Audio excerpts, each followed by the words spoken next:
La sagesse louée dans la lecture est rappelée dans le psaume 18. Elle est appelée loi, charte, précepte, commandement.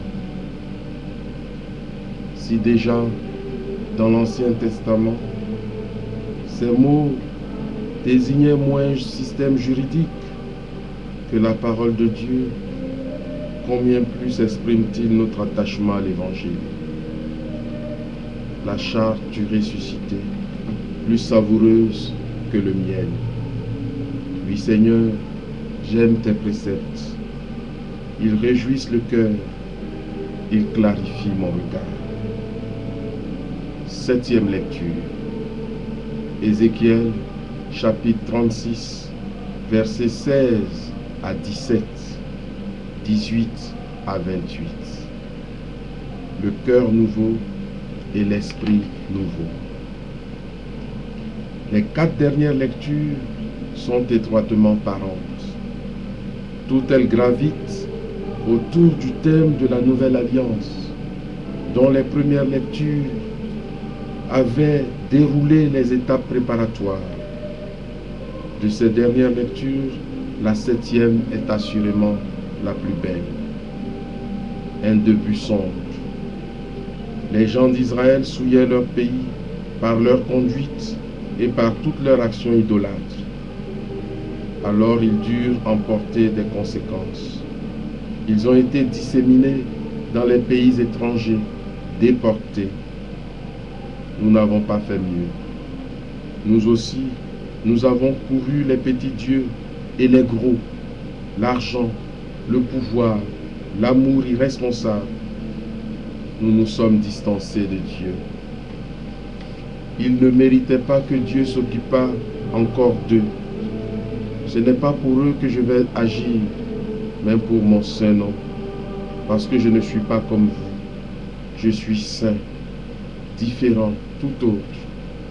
Je suis fidèle que vous avez bafoué par le fidèle.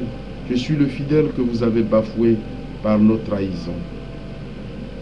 Et que va faire Yahvé? Je vous rassemblerai de tous les pays. L'unité sera refaite. Je vous ramènerai sur votre terre. C'est ici que le texte se met à parler, à dire ce qui va se passer dans cette nuit pascale. Les catéchumènes vont entrer dans la terre qu'est l'Église. De toutes vos idoles, vous serez purifiés. Vous renoncerez au paganisme d'aujourd'hui. L'eau du baptême vous en lavera, vous en purifiera. Je vous donnerai un cœur nouveau. Je mettrai en vous un esprit nouveau. Vous serez transformés. Vous changerez de mentalité. Je mettrai en vous mon esprit. Le baptême implique déjà une venue de l'esprit. Au baptême d'adulte, la confirmation est donnée en même temps. Vous suivrez la loi libératrice de mon évangile et vous observerez mon commandement d'amour. Vous y serez fidèles. Vous le promettrez par votre profession de foi. Moi, je serai là pour vous fortifier par l'Eucharistie. Ainsi se réalise l'incroyable, l'indicible. Tu es à moi, je suis à toi. Vous serez mon peuple, je serai votre Dieu. Et moi, qui fais renouveler ma promesse de foi en cette nuit, Seigneur, change mon cœur de pierre en cœur de chair. Mets en moi ton esprit et aide-moi à être fidèle à mes promesses.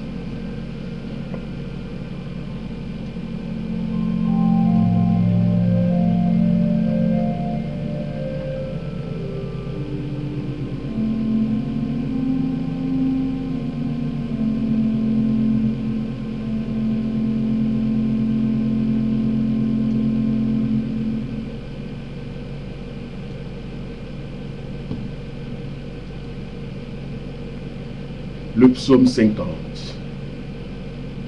Le catéchumène prie ce psaume. Nous le chantons avec lui. avant de renouveler notre promesse de foi.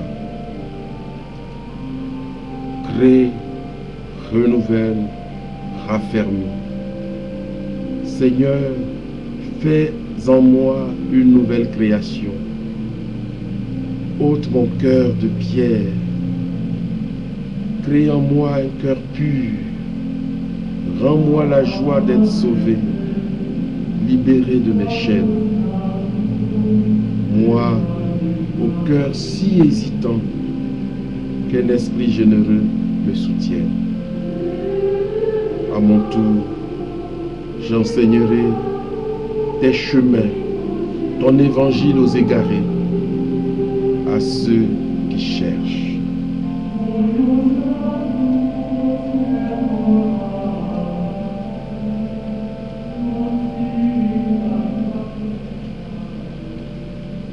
Lecture de l'épître de Saint Paul aux Romains, au chapitre 6, verset 13, versets 3 à 11. Le thème baptismal annoncé plusieurs fois dans les lectures de l'Ancien Testament et constamment repris dans les oraisons s'épanouit maintenant dans toute sa splendeur théologique. Le rite qui consiste à verser quelques gouttes d'eau sur la tête du baptisé n'est guère apte à nous faire comprendre ce texte. Il faut nous référer au grand rite des premiers siècles que, heureusement, on peut refaire aujourd'hui. Un véritable mime à sens multiple. Le catéchumène quitte ses vêtements, sa vie loin de Dieu, descend dans l'eau, s'y plonger dans le Christ et dans sa mort, puis remonte, participe à la résurrection du Christ et revêt un vêtement blanc, il revêt le Christ. On comprend dans ce grand rite du baptême la théologie de Saint Paul. Nous qui avons été baptisés en Jésus-Christ, c'est dans sa mort que nous avons été baptisés. Nous avons été mis au tombeau avec lui, ressuscitons, menons une vie nouvelle.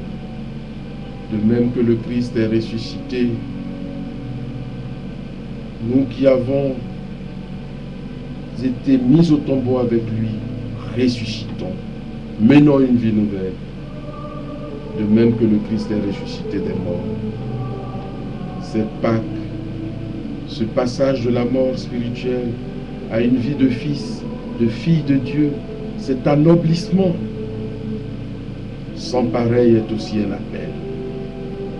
Il nous faut mener une vie nouvelle, noblesse oblige. Appel que le célébrant nous adressera tout à l'heure en même temps qu'au catéchumène. Renoncez-vous. C'est la mort à une vie loin de Dieu. Croyez-vous, c'est une vie nouvelle qu'il faut mener. Voilà la vraie et l'unique spiritualité chrétienne. Être au Christ, vivre comme lui. Il n'y a pas d'autre spiritualité que celle de notre baptême. Un jour, cette communion au Christ sera complète. Si nous sommes déjà en communion avec lui par une mort qui ressemble à la sienne, nous le serons encore par une résurrection qui ressemble à la sienne.